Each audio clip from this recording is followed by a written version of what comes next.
Hey guys, thanks for dropping in today. I'm super excited to cut this video for three reasons. One is a lot of my content is geared towards people who are new to Toro, people who are just getting into the business or want to into that side hustle. And Toro can be an awesome side hustle.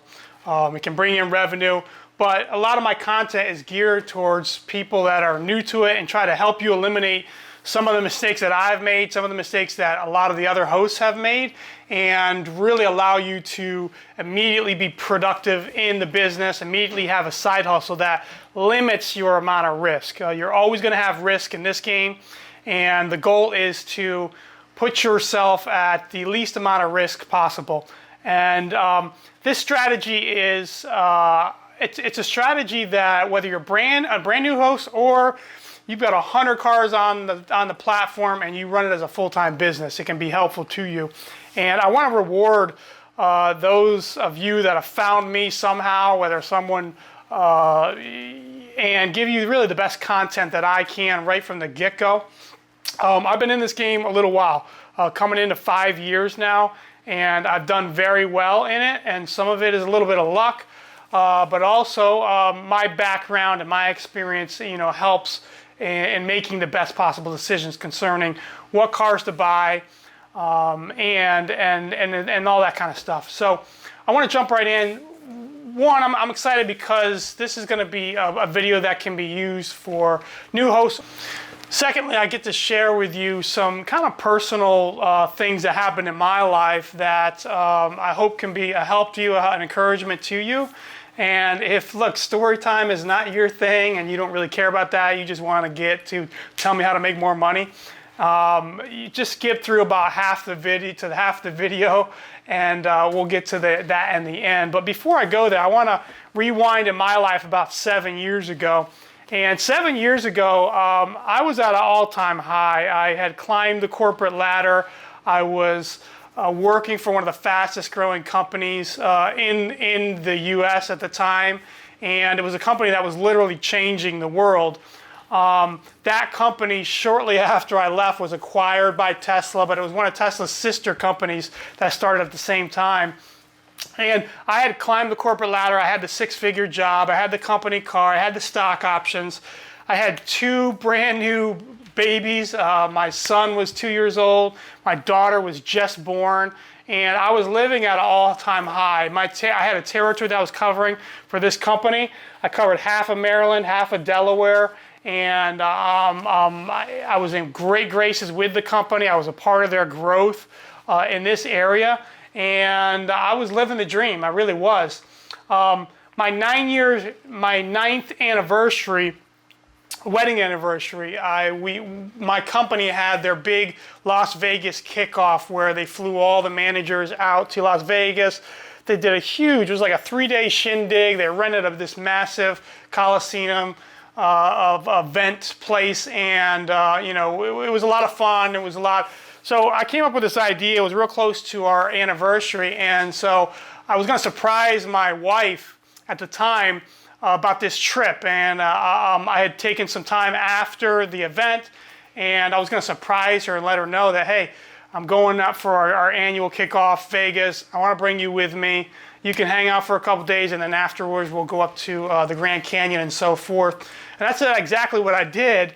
And when I told her that, instead of her being excited, I had been working a lot of hours at work, a lot of time away from home, and I thought this would be something she would be happy about. I watched her face get really solemn and almost sad, and it was weird to me, and I knew something wasn't right. She told me that that she had some stuff she needed to talk to me about. For some reason, she didn't want to talk to me then, and over the next 2 weeks, I found out that my wife, the mother of my children, for both of my children, didn't want to be married. And she had come to the conclusion, without my help, that she married me for the wrong reasons. She no longer loved me.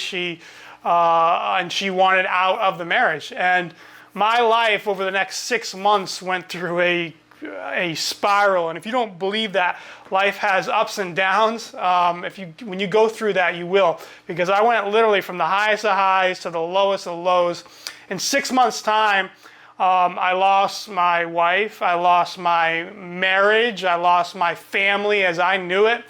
I lost, within 6 months, I went from being one of the most productive managers to not very good, and I ended up losing my job from the company. I lost my volunteer work at the time. I was very involved in my local church.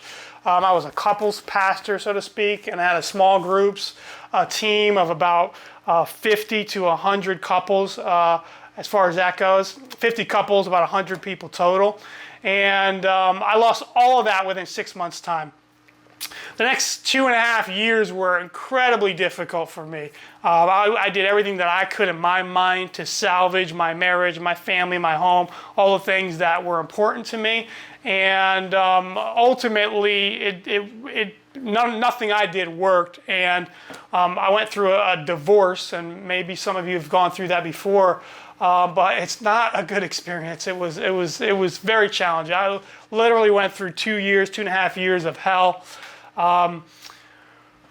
Before this all went down, when I was with that company, a sister company of Tesla, now it's Tesla's energy company. They actually acquired the company, bought them out, and it became their Tesla Energy now. But I found out about the Tesla Model 3, and I'd always been a fan of Tesla. I'd always been a fan of their cars, the Model S, the Model X was out at the time, and it was just an incredibly cool company, and I'm a car guy to begin with, so I really was a fan. So when I found out from the inside, so to speak, that Tesla's coming out with a $35,000 car, a budget Tesla, I was like, dude, that's me, I'm in. And I put my $1,000 deposit down for the Tesla Model 3 before I even knew what it looked like. I knew that, I've seen their cars, the Model S, the Model X at the time, and I knew it was going to be a good-looking car, I thought. And if it was a Tesla and it was going to be $35,000, I wanted it. So I put my deposit in, and over that 2 to 3 years of a storm, I had almost kind of forgotten about it until I got an email, I got a phone call and said, hey, your Model 3 is ready to order. And at the time, I went from a 6-figure job where I was traveling, state to state, to literally, I quit. I lost my job. I actually got let go from the company, and I got a job at a local car dealership 2 minutes from my kid's school and 10 minutes from my house, so I could stay close to home and try to salvage what was left of my marriage and my family. And I was really not in a place to buy was supposed to be a $35,000 car. Unfortunately, when you were allowed to build your car, the cheapest you could build it would be like high 40s. And I really wasn't in a place to purchase a $40,000 to $50,000 car. But I had also been through a lot in the last 2 to 3 years, and when you're at a point where you've lost so much in such a short period of time, I was like, dude, what's the risk? Like, what's the worst that can happen? I go bankrupt. I mean, I've already lost a whole lot more than that. And so I was like, screw it, man. I'm going to build this car. It's something that, it's a good thing in my life. I just finished, the divorce was finally completed. The papers were signed, and I was kind of starting my life new and fresh. And I put my money down. I built the car out, and it took, I don't remember exactly how long it took, maybe 6 months or so before the actual car, maybe it was less than that, maybe 4 months before I actually got the car. And my plan was, I had used Toro as a platform before. I had rented a Model S when I went out to California. I flew into Chicago one time where I had lived for a little while, and I rented a BMW M2. So I was a fan. Like, in my mind, it was so much better than renting Enterprise where you didn't know what you were going to get.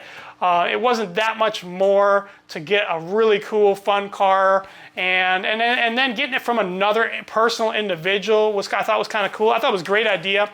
I loved the concept of it, and I was going to use Toro.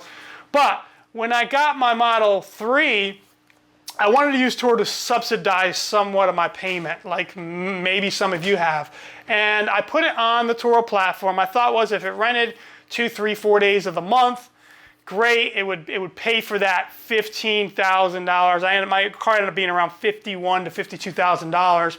I figured it would pay for that $15,000 to $18,000 that I was paying more than I thought I was going to do when I first planned on buying the car. Well, you know what happened. You can write the rest of the story for me. At the time, the Model 3 had exploded. They had over 400,000 pre-orders. Tesla couldn't build them out quick enough. And when I got my car, I had one of the first cars on the East Coast. Remember, my deposit was in before anybody even virtually knew about the car. There's a small handful of people who knew about the car, who had their money in. Some employees got their car before me. The California, the West Coast got their car before me. But as far as a car on the East Coast, I had one of the first Model 3s on the East Coast. And I listed it on Toro, and you had 400,000 people who were waiting for their Model 3s. And word got out, there was no place to test drive the car. There was no place to drive it, see it, touch it, feel it. The Tesla dealership shops didn't have access to the car. And so the word got out that if you want to test drive a Model 3, go to Toro.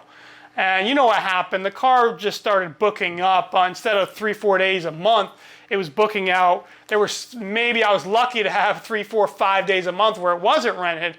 And so I had this brand new car, and I started out at like $150 a day. I ended up raising it up to like $200 a day, $220 a day. And it was just renting. It was renting. A lot of people who had reservations, a lot of people who, went to Toro looking for a Model S and then saw the Model 3 and said, oh, this is the new one. And the car just started booking up. In about 7 to 8 months, I brought in around $11,000 in revenue. In addition to, keep in mind, I had a tax credit, a full tax credit of $7,500. I had that was a federal tax credit. I had a state tax credit of $3,000. And so literally in 8 months, 7, 8 months of time, $20-some thousand of my car was already paid off. So I was way ahead of the game. And, but I also didn't have a car. So I was a little bit, I didn't really have a filter as far as risk. And I necessarily wouldn't recommend this now as someone new to Toro, but I went out and I bought a brand new truck. And I figured when the Tesla was rented, I'd drive my truck. And then that started renting out fairly well. And then I bought a Camaro, 2017 Camaro, Krypton green, bright, bold, wild Camaro. And I had all three of those cars, and I would just, whatever wasn't rented, I drove. And my life quickly jumped back, heading in the right direction. I got promoted a couple times at work into a really good position. And the strategy is that if you can look ahead a year, 2 years into the future and know what the hot new car is going to be. I looked at the market. The Model 3 has been a great car on Toro. It's one of the better cars on Toro. In fact, if we go back to 2020, I would say the Model 3 would be the hottest car on Toro for 2019, 2020, for sure. But the oversaturation is a problem. And I looked at my market. I'm right in, I have 2 locations, one closer to Baltimore, one halfway to DC. So I kind of dabble in the DC portion, suburbs market, and also the Baltimore market. And I've got 60 Model 3s within a radius of not that big of a radius. And so it's way oversaturated, but the Model 3 has been a phenomenal car for Toro for the last couple years. I don't even rent my Model 3 anymore. And I'll go into more in-depth of why I decided to stop renting my Tesla in a different video. But the bottom line is that the market is oversaturated. However, right now the Model 3s in my area go from $99 to maybe like $160, $170. I know some of you guys out there is in better markets where you can still get $200 a day for a Model 3.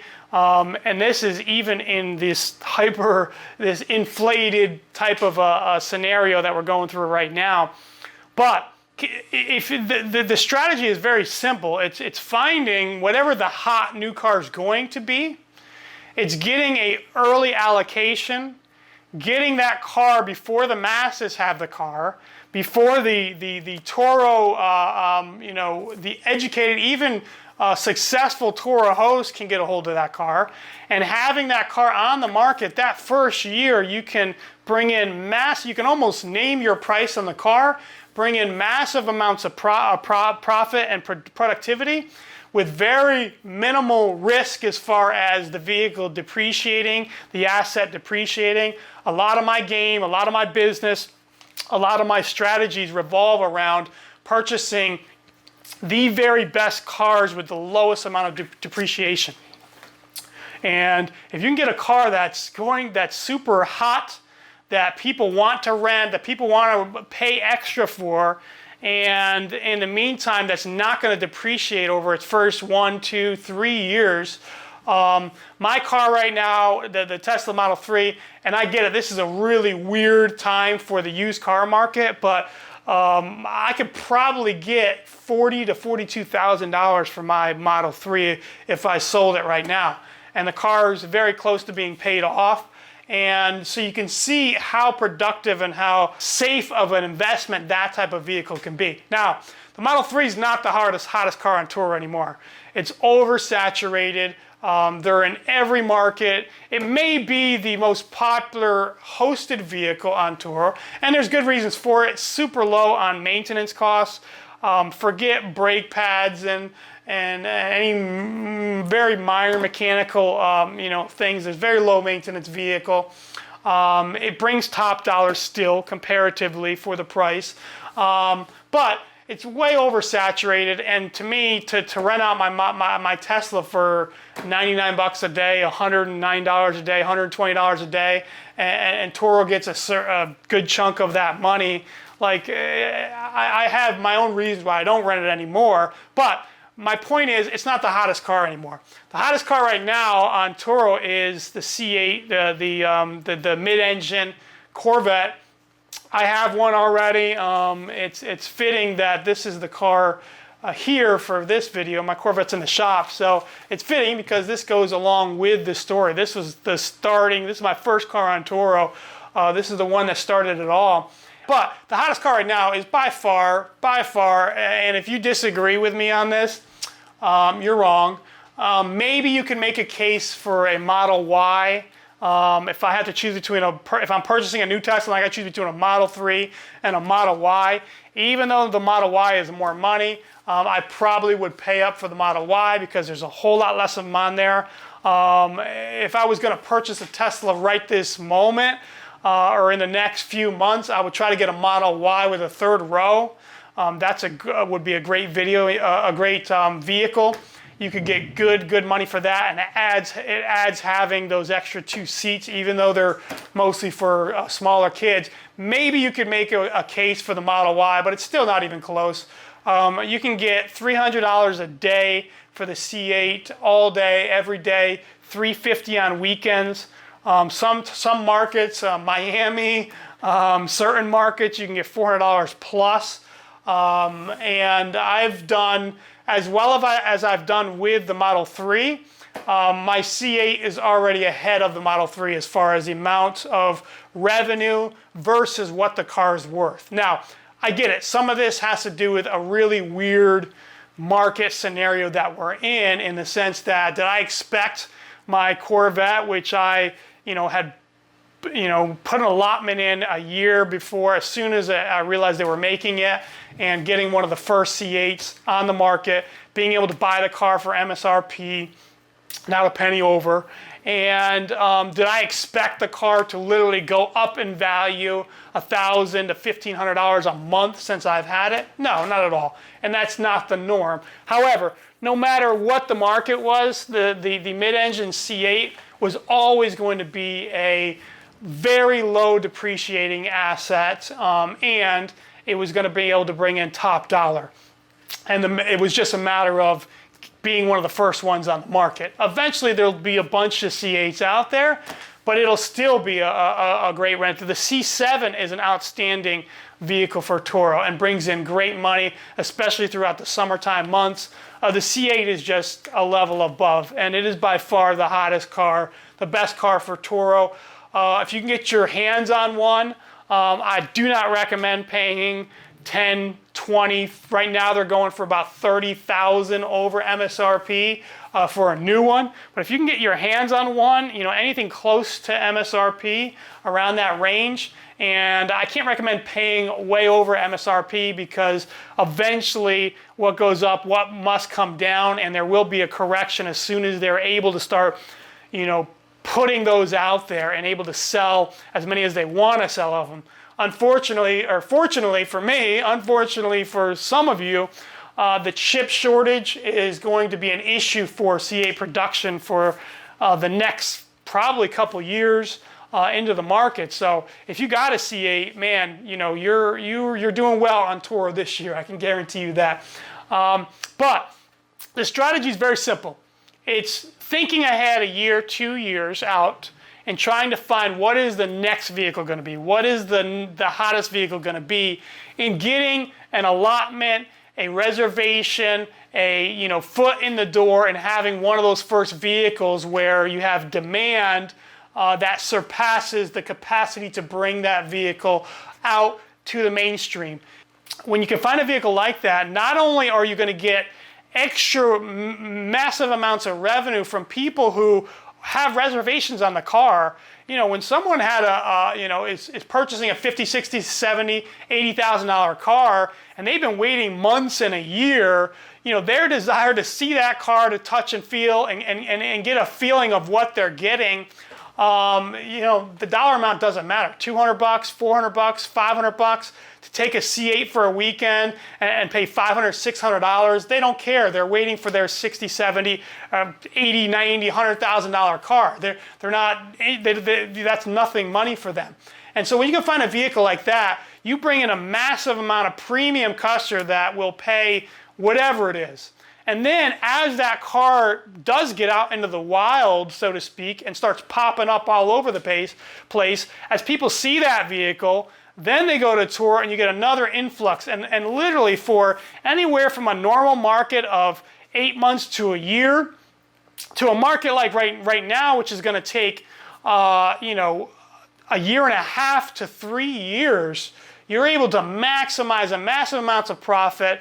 And then when the opportunity is right, get out of that vehicle, sell that vehicle, a lot of times for super close, sometimes more than you actually paid for the vehicle, in cases like a C8, in cases like, there's a few other vehicles like that. So some of you are a little upset at me because you know, I'm giving you a very good strategy, but it's not an easy strategy to implement, in the sense that, you know, some of y'all are lazy. You don't want to plan ahead. You want to try to do something, go out and buy a car. What's the car right this very moment? You can go out and buy and make a lot of money.